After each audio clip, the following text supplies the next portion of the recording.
toward improving your legacy software. Thank you for joining us today. Let me go ahead and put the slides up in presentation mode. A second here with the software to update. All right, a little technical glitch here. So we're just going to, we'll leave it in this mode and broadcast from here. But thank you all for joining us. We are a company called Expiro. We are located, headquartered in Texas, both in Austin and Houston, but we have clients all over the world. We work across many different industries and touch almost every continent, I think, except Antarctica at this point. My name is Lynn Pozick. I'm a co-founder of Expiro, so I wear lots of different hats around here, but my first love, near and dear to my heart, is user experience. And that's some of what I'll be talking about today in the process of modernizing legacy software. And I'd like to introduce my colleague, Scott Heath. Scott, do you want to say hi?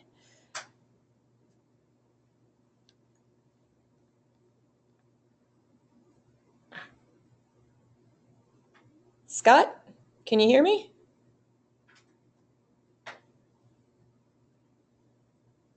Hold on a second here. Scott, can you hear me? I can. All right, awesome. I apologize about that. Go ahead, Scott. It's always good to talk to yourself. It's very important to do that. Hi, I'm Scott. I'm also part of the practice at Expiro and been both a software product manager as well as a consultant. So I've seen both sides of the legacy application in a SaaS application as well as in a larger legacy application, but excited to chat with everyone today. Great. So real quick, just a little bit of background about what we do and how it fits into modernization. So we're a software consultancy and we work on many different kinds of software across industries. But one thing that unifies the type of work we do is that we tend to focus on software in domains that have some type of complexity to them. So if you look at this table here on the far left, things that are simpler like static websites, even kind of mid-range, if you think about e-commerce, a lot of B2C, that's not really our focus. Our focus as a company is more on the higher end as things get more complicated. So we're talking about enterprise software. We're typically talking about technology used by domain experts, so scientists and engineers. We're talking about large-scale problems, so truly big data, scientific computing, HPC scale solutions. That's the space that we play in. And we have a wide range of capabilities, all the way from helping our clients define what they want to build and who they're going to build it for, so understanding their user audience, all the way through building prototypes to implementation and realization. We also offer product architecture. We do training and seminars like today. And we also have a graph practice where we focus on helping our clients often get up and running on graph databases, modeling graph data. Hey, Lynn, could you share your screen? That'd be super. Okay, is it coming through now? I just reshared it. So much better. Awesome. So a quick flash to the space that we play in and our capabilities. Great. Well, and we have clients all over the world, large companies, small companies, lots of different industries. And we have many partners as well. So some of them are technology partners. And we ourselves are technology agnostic. We work with lots of different kinds of technologies. I guess I'll flash back really quick here so you could see our smiling faces and the broadcast of who's talking to you today. And this seminar today is part of a series on modernizing legacy software. So if you find yourself in client server or some other situation, moving from client server to the cloud. Today, we're focusing on 5 ways to get started. Modernizing is a journey. And today we're going to focus on getting started. We have a couple of other seminars in the series. Later in June, we're going to be talking in detail about modernizing product architecture and data, a little bit on operations and infrastructure. That's going to be on June 27th. And then in July, we're going to talk more about the business case of examining modernization and thinking about total cost of ownership and achieving ROI if you're going to modernize. Okay, so let's jump into it and talk about modernization. What does it mean to modernize? So, in many cases, whenever we encounter a client who has some legacy software, they're in a situation where it's kind of holding them back from achieving what they want to achieve from a business standpoint. Or maybe they're running into an external force, which is causing them to want to examine modernization. So maybe their technology is built on something that's going to be sunset. Maybe their user base has started eroding over time. Maybe they're losing customers to competitors. Some cases, we see applications that the legacy application may do a lot more than a competitor's application, but nonetheless, people are moving to the competition because maybe it's easier to use, it looks better. Maybe they have a SaaS model. There's something more desirable, even though it does a little less. Sometimes it's difficult to keep up with staffing for legacy technology. So, going out there and recruiting COBOL programmers, not an easy task. Also, if you're dealing with on-premise legacy infrastructure, that can get increasingly costly to maintain. It can mean longer cycles between being able to release. So there's lots of reasons why people start to look at examining their legacy software.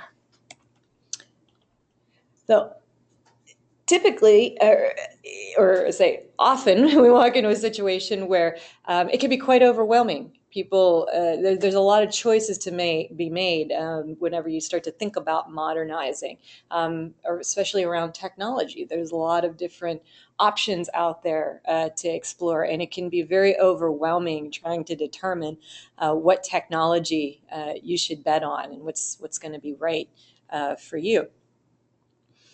And so we like to say, great, welcome to the jungle of modern technology. And we have some special things that we do that help to cut through the noise, cut through the clutter, to enable our clients to move through faster and make some decisions.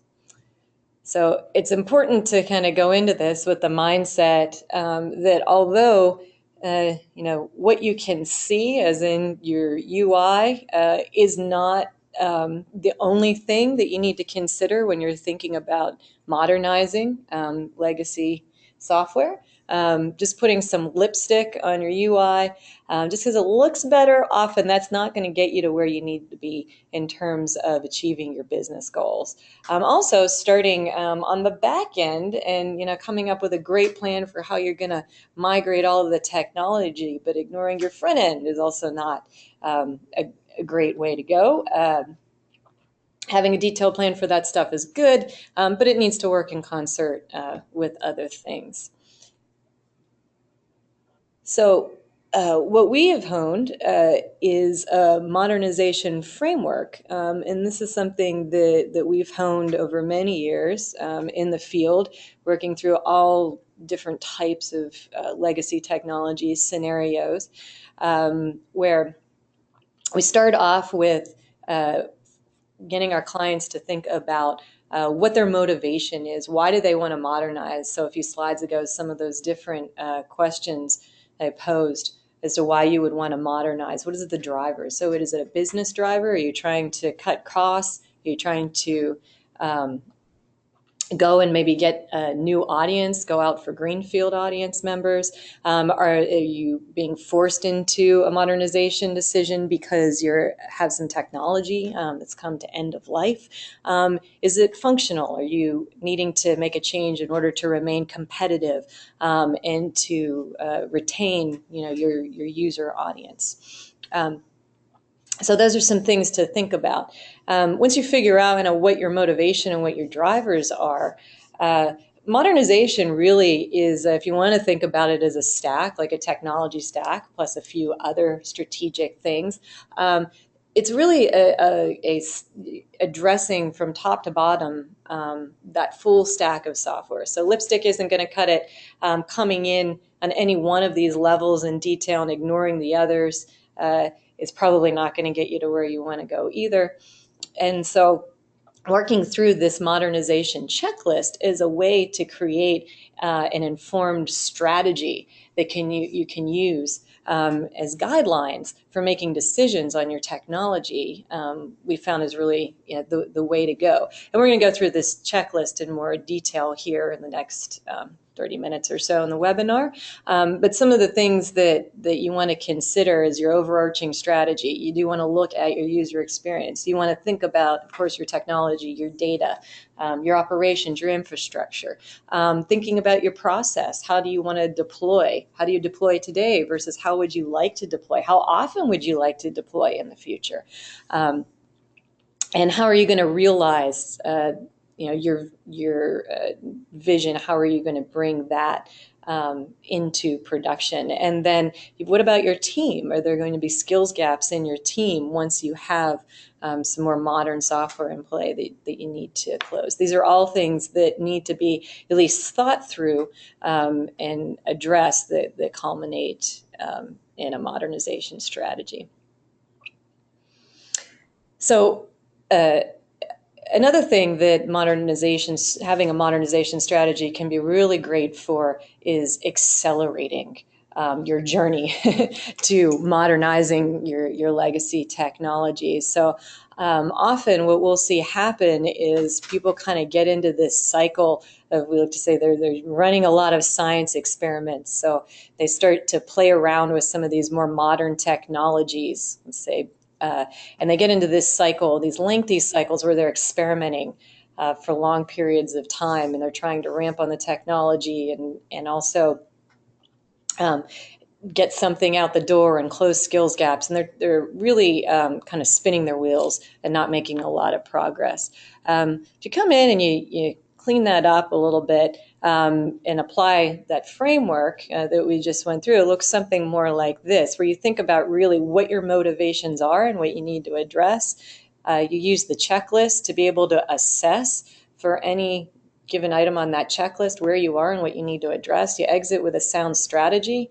You close your skills gaps, and now you're ready to start to think about applying that to your release planning and your release, and actually building a new modern version of your technology and getting that out the door.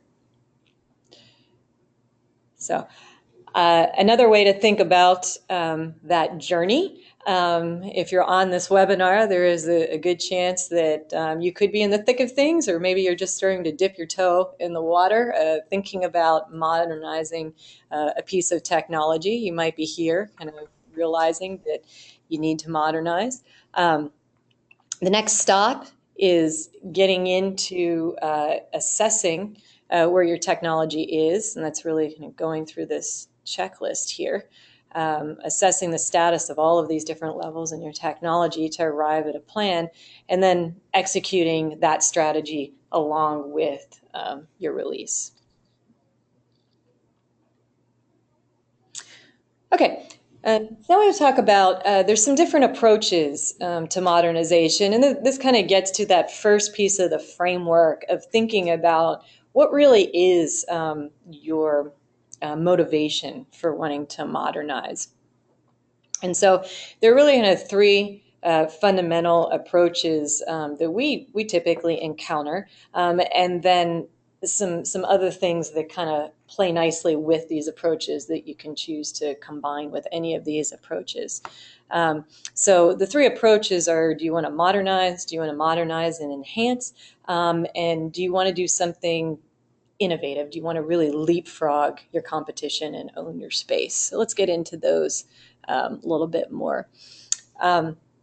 So the first approach in thinking about what you want to achieve, your mantra there is really kind of do the minimum. You maybe need to safeguard against technology that's being end of life, but for the most part, maybe you're in a space where your users are kind of happy with the status quo. You're not seeing a lot of customer churn.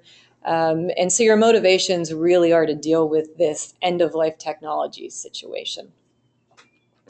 So your goals there might be to really just minimize the impact to your business, to your customers, to your team. And your goal is really to exert minimal effort. You might do a little bit of improvement where maybe you had some inefficiencies, maybe you had some usability issues, maybe you had a few performance issues or something that you want to tie a bow on. But for the most part, your mantra there is kind of do the minimum.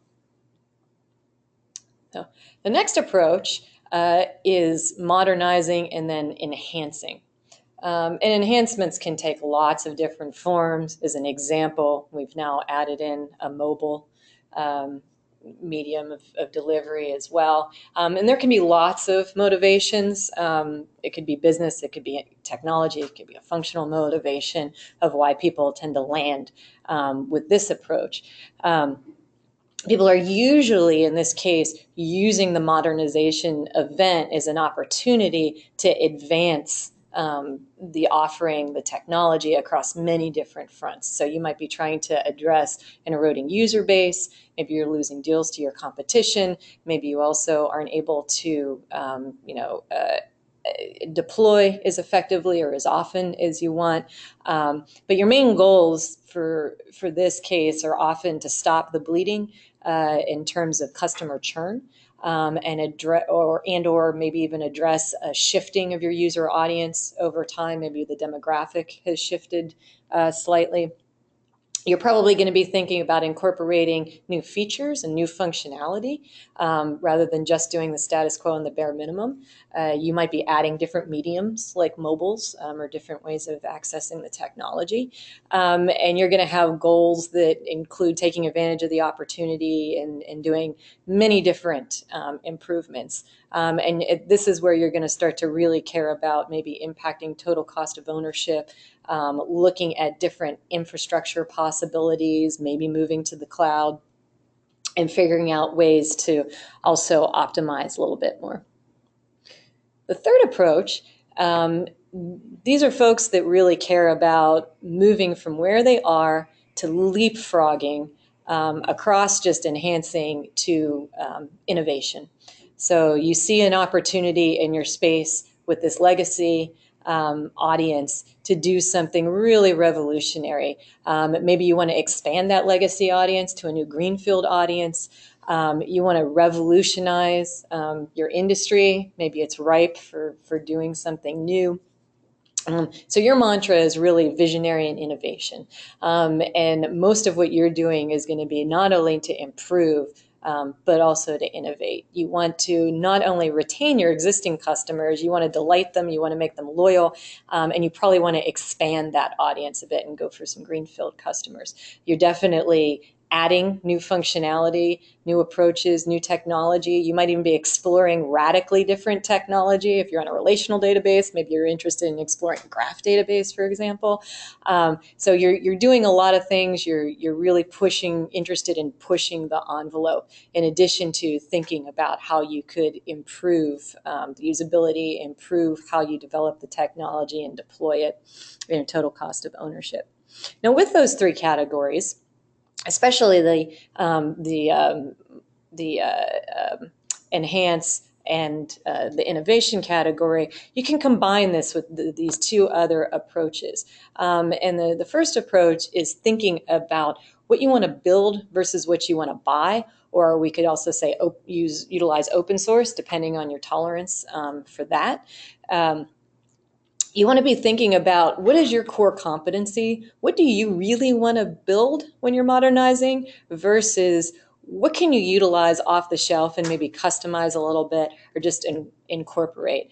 For example, there are a lot of really small SaaS companies that offer very specific services that you could incorporate into your more modern technology, lower your cost of ownership, and deploy faster by utilizing services. We have a few examples up here, like login services or integration services, but there's tons of them out there.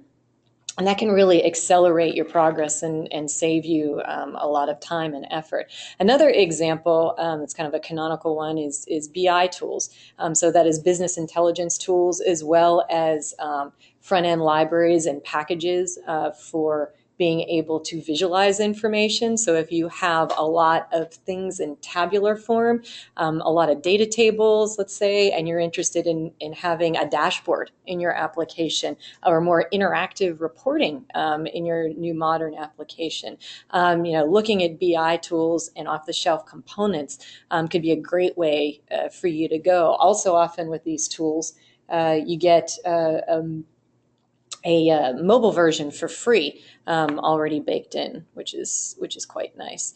So some quick examples of that, and we're technology agnostic. We're not advocating any one of these particular technologies, but just to give you an example, there are a lot of nice lightweight options that generate all sorts of visualization possibilities. Depending on the kind of data that you have, if you're a little more geospatially inclined, you might be interested in some of these tools that have some nice features where you can easily visualize your georeferenced information as well as overlay other information on top of it. So, and then the last approach that again can be combined with any of the first three approaches is thinking about how you might incrementally modernize. And by that we mean being able to incrementally modernize pieces of your application. So yes, you could have an incremental process, but that's not really what we mean here. It's more about thinking about service by service, being able to pick key things that you might want to start to identify in your product architecture as things that you could start to turn into individual services that could be pushed out to start to make headway faster.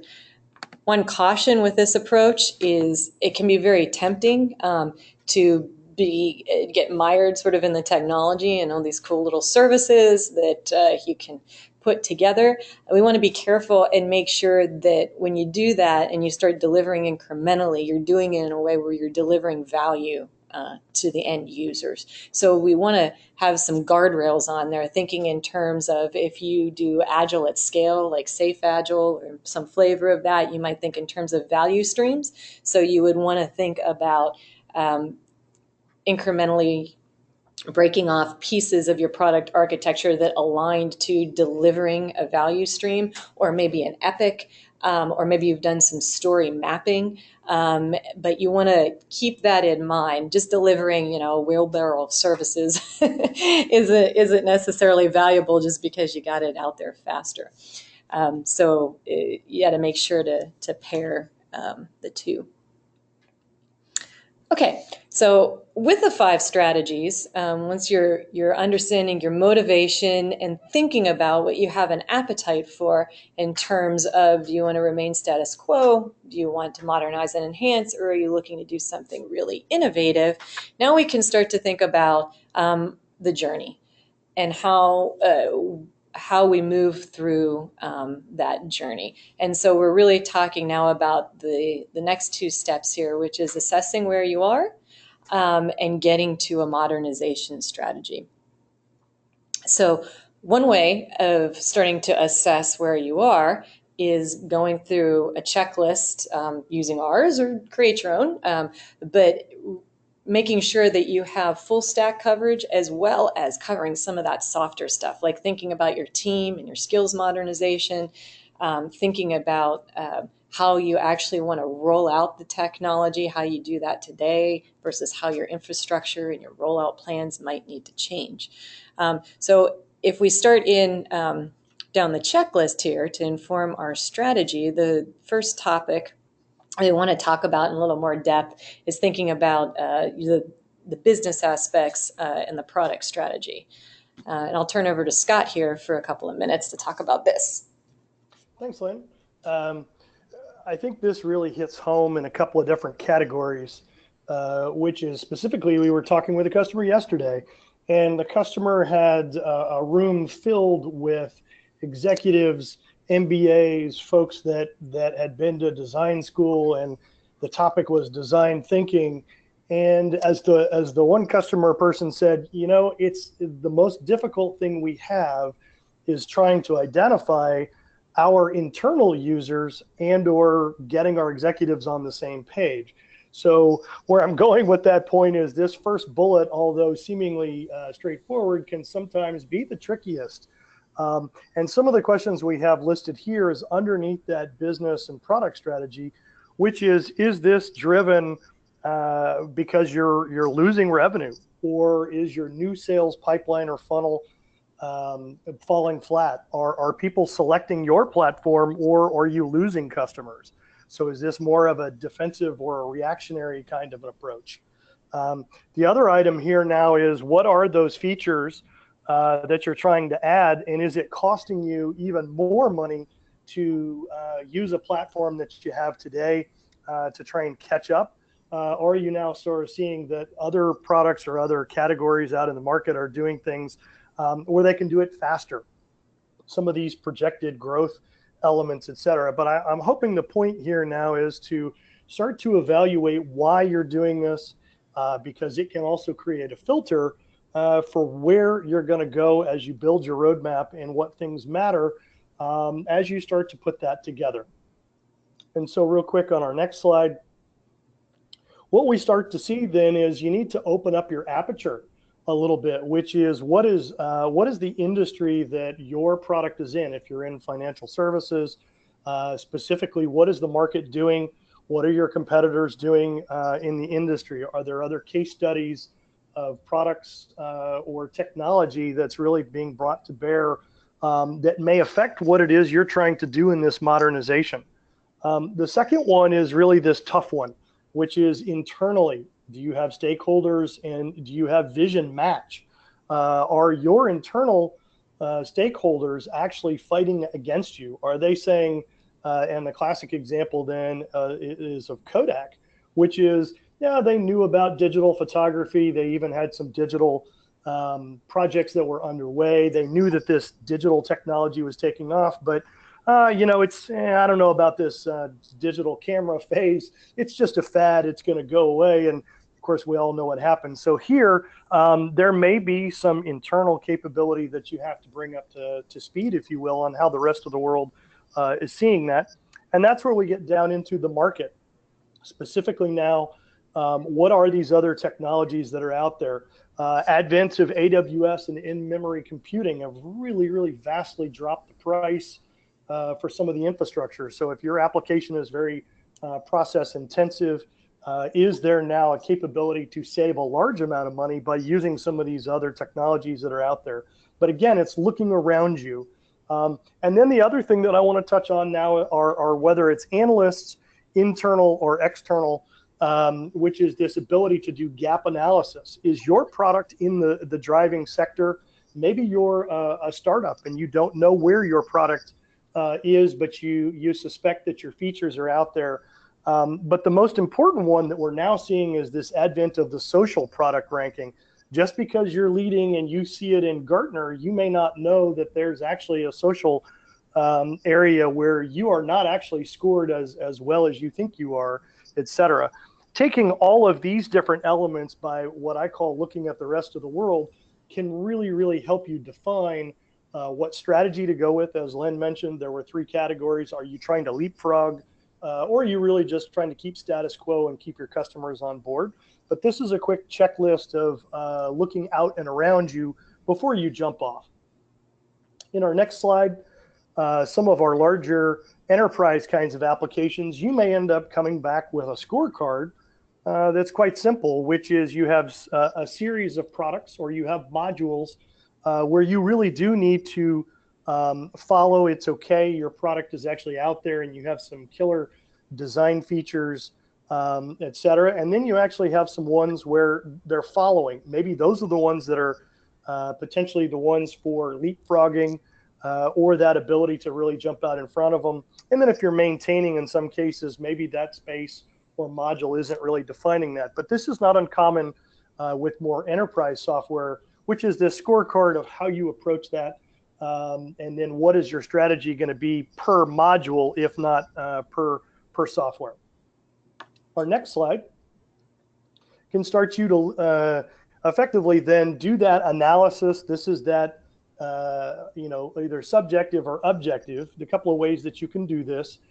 You may have a user community, and you see here we're using some softwares over here where you can go out and talk to these users. You can actually go out and subjectively ask your customers when they were perhaps doing a buy decision, if it's not too far ago. You can get some of this information, but you can start to give yourself an unbiased scorecard where you can start to realize that, you know what, if you're not the leader in some of these, then maybe you need to dig in a little deeper. But at least the ability to create a scorecard as you're looking at the sector and your market to be able to do these kinds of things. Just because you're a very good looking application doesn't mean you're perhaps always useful or as useful as the application needs to be.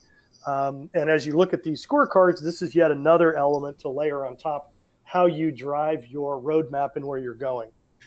The next one that I want to, in the next slide here, what I want to do is indicate something that that has really become an advent here recently, which is something called G2 Crowd.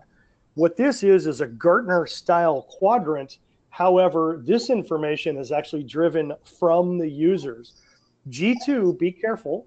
In my previous life as a product manager, we found out that G2 was extremely powerful in the way decisions were made, which is these are card-carrying users of your product and or card-carrying users of other products, and they score your features, your functionalities against these other ones, and this dynamic can look very different than what a Gartner is. Now, Gartner obviously does a great job in trying to set the vision and those kinds of things, but Gartner's not the only game in town. So some of these other elements, as you look in that, can absolutely help you set your table by looking out in the world around you for what you're going to do inside of your roadmap.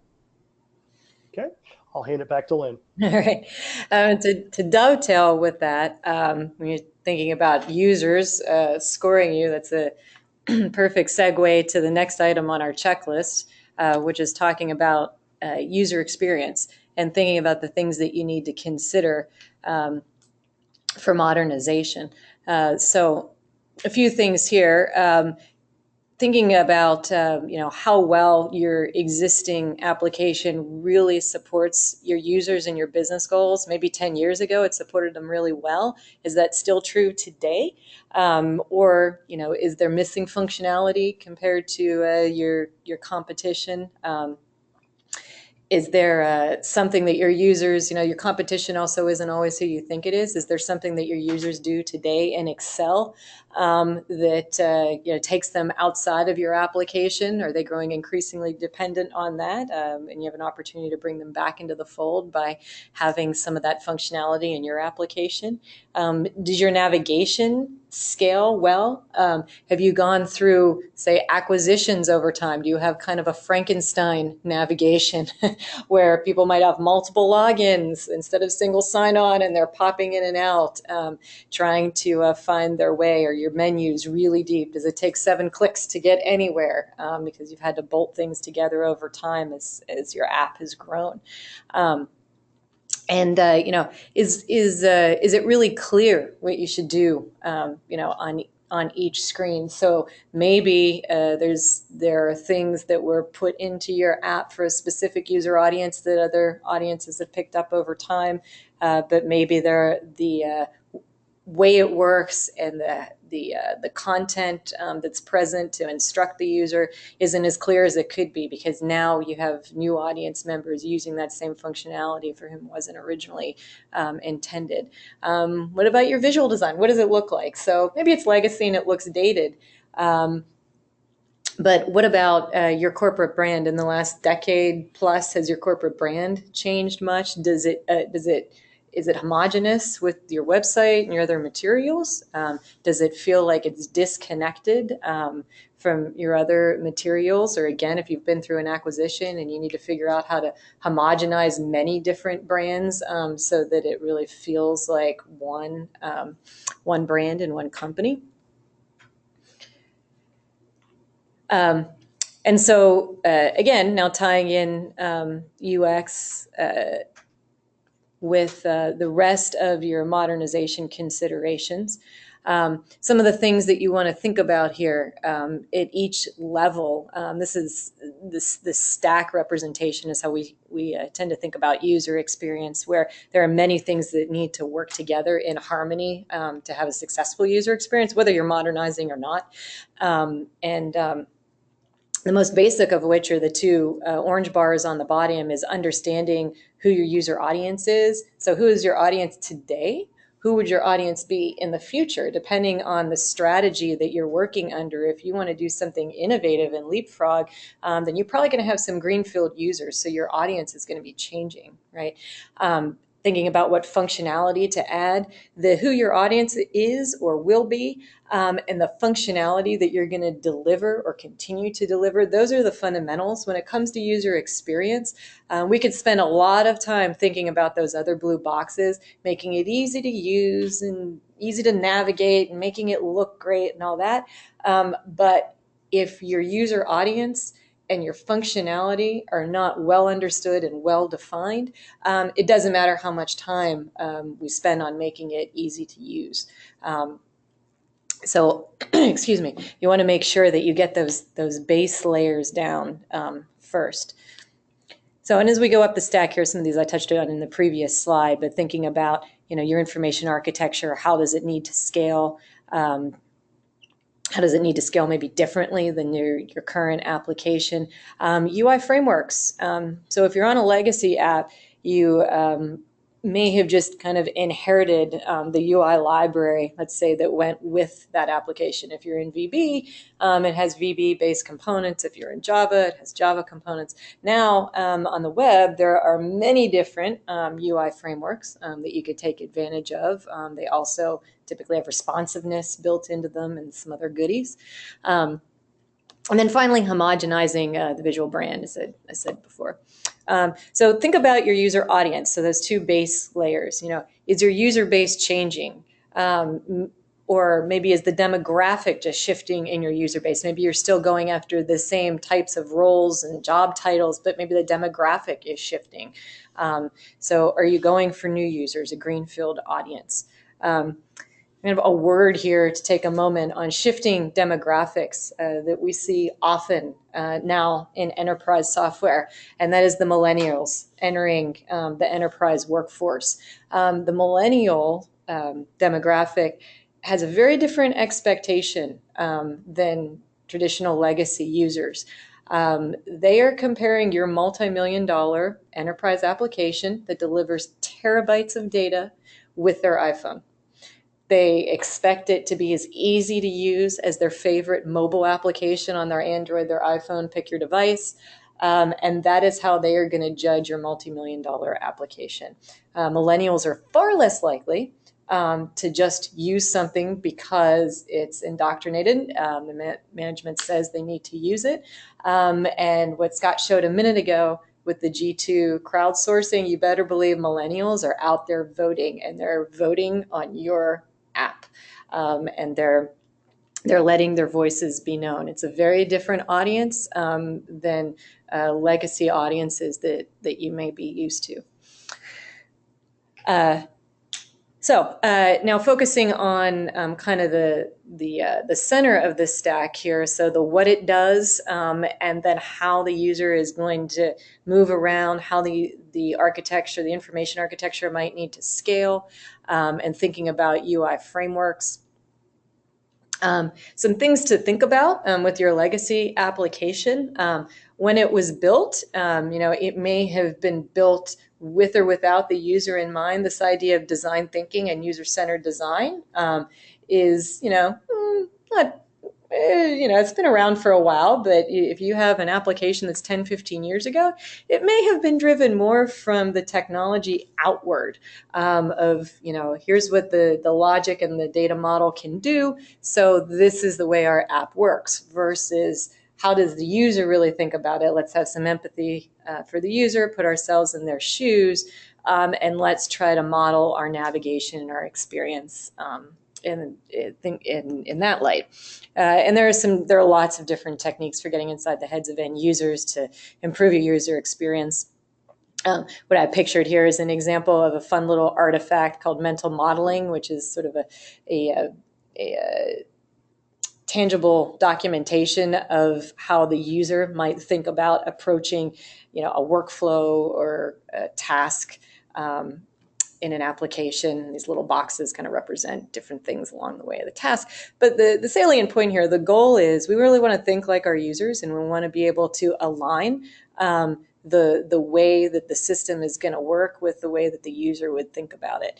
And so Scott was talking a minute ago about assessing and scorecarding. So in addition to scoring against your competitors, also thinking about how your user really wants to complete a task or achieve a goal in your technology versus the way it works today, and the navigation that you have today.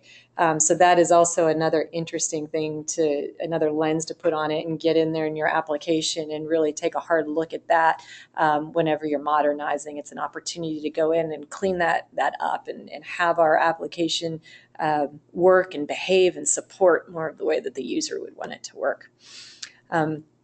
Another element to user experience to consider, as I mentioned, is UI frameworks and libraries. There are lots of different frameworks out there. All of them have pros and cons associated with them. But overall, one of the things that's great about all of these frameworks is that they will make for a far more consistent user experience. You will have less of individual developers kind of rolling their own components and rolling their own behaviors and look and feel. So overall, it'll feel like it hangs together better if you have a team choose a particular framework to work within on the front end. And then when you pair it with, as we talked about earlier, some lightweight technologies for visualization, it can be very powerful. So as we get to the top of the stack here, thinking about user experience, the visual design. So not only homogenizing your visuals, I mentioned, is there a disconnect between where your brand is today and where your app is if it still looks like your brand of 10 years ago? But there's also a more serious implication of an application that looks dated. And we hear this a lot where customers, prospects, they have this sort of visceral reaction when they see something that looks dated. They start to think, oh, is the technology, is the science, are the algorithms behind this thing also dated? Do I need to be concerned about that? It's not just the look and the feel. It can have more serious implications on your offering and your brand.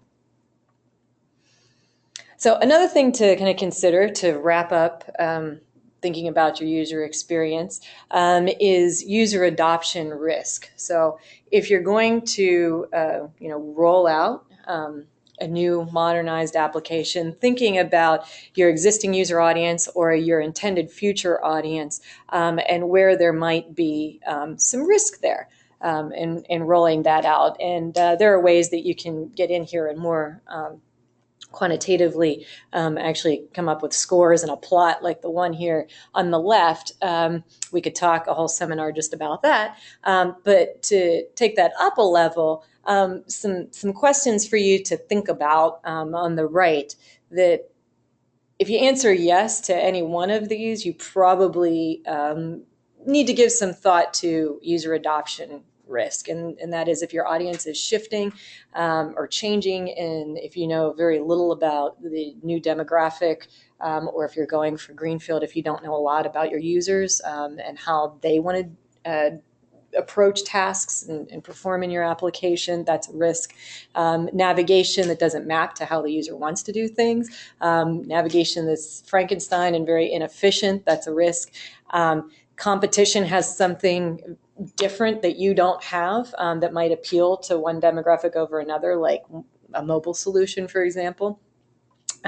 Not being able to keep up with that appeal could also be a risk.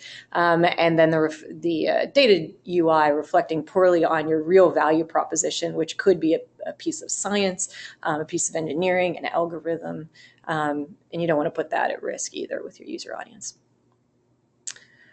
Okay.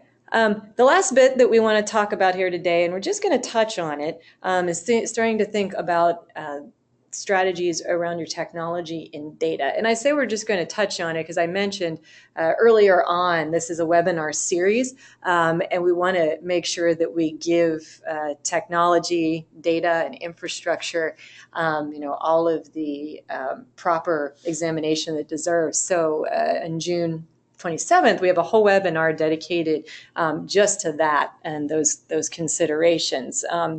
But just to touch on it a little bit today, some food for thought. Thinking about, how has your application performed? Has it typically been performant enough, or did it perform really well 10 years ago? And maybe now it's gotten slower over time. Has it scaled very well? Has it been reliable?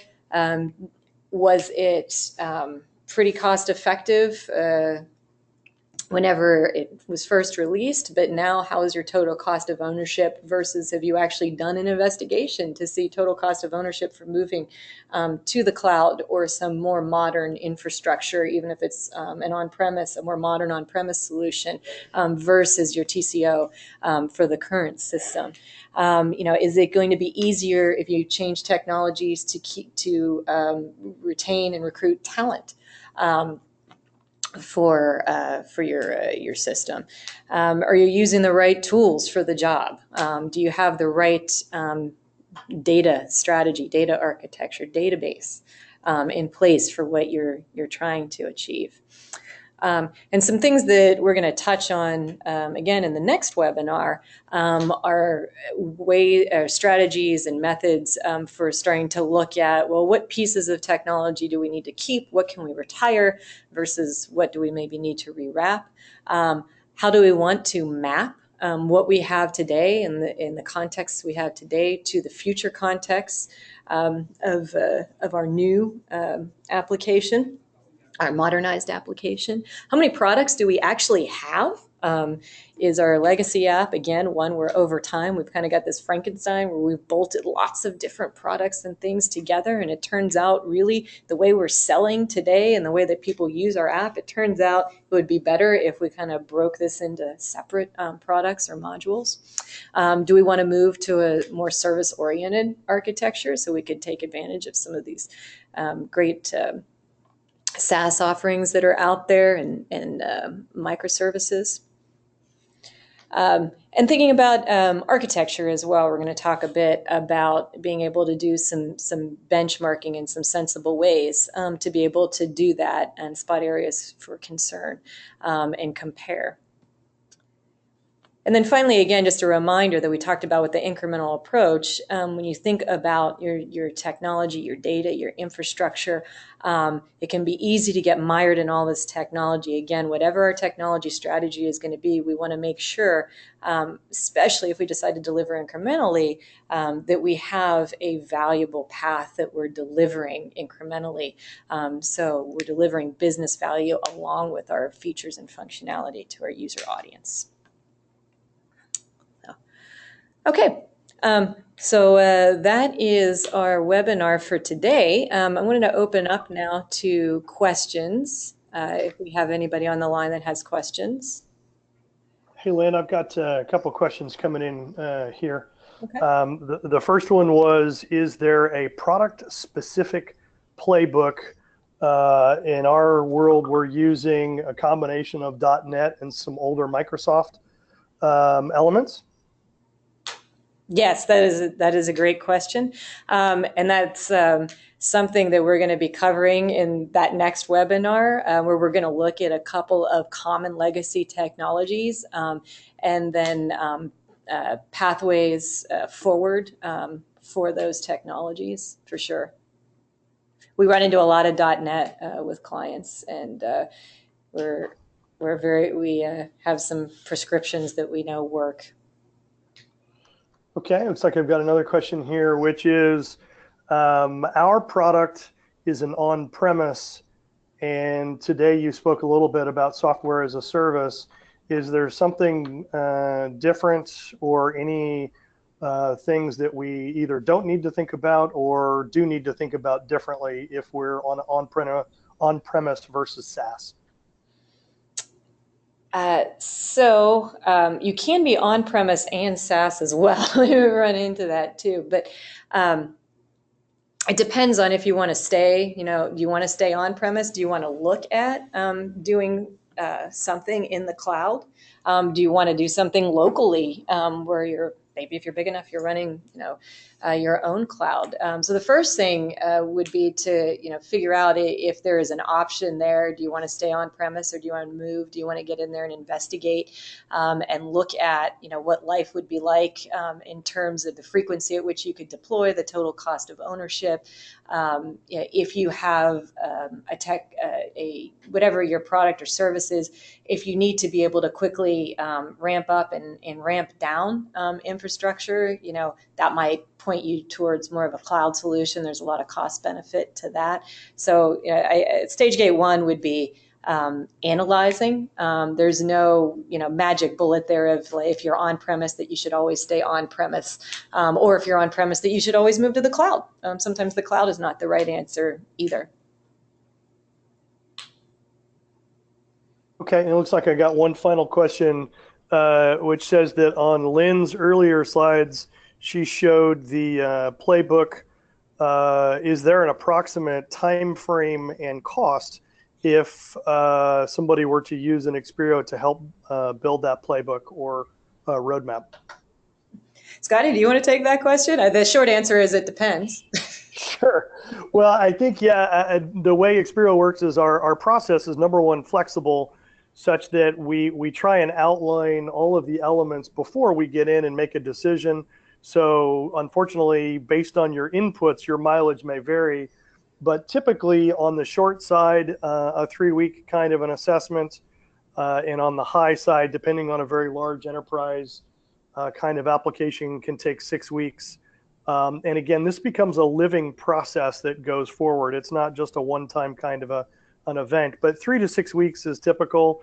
And again, our costs, depending on whether we're typically in a mixed team type of environment, ranges from $30,000 to $60,000, depending on whether we're working with executives and stakeholders and technical team members, or if we're brought in to do the entire thing turnkey. So that's kind of a ballpark, if you will. Okay, no more questions on this side. Did you have any more on that side? I did not have any questions coming in. Are there any other questions? Does anybody want to put up a hand? I could. Do we have any hands up?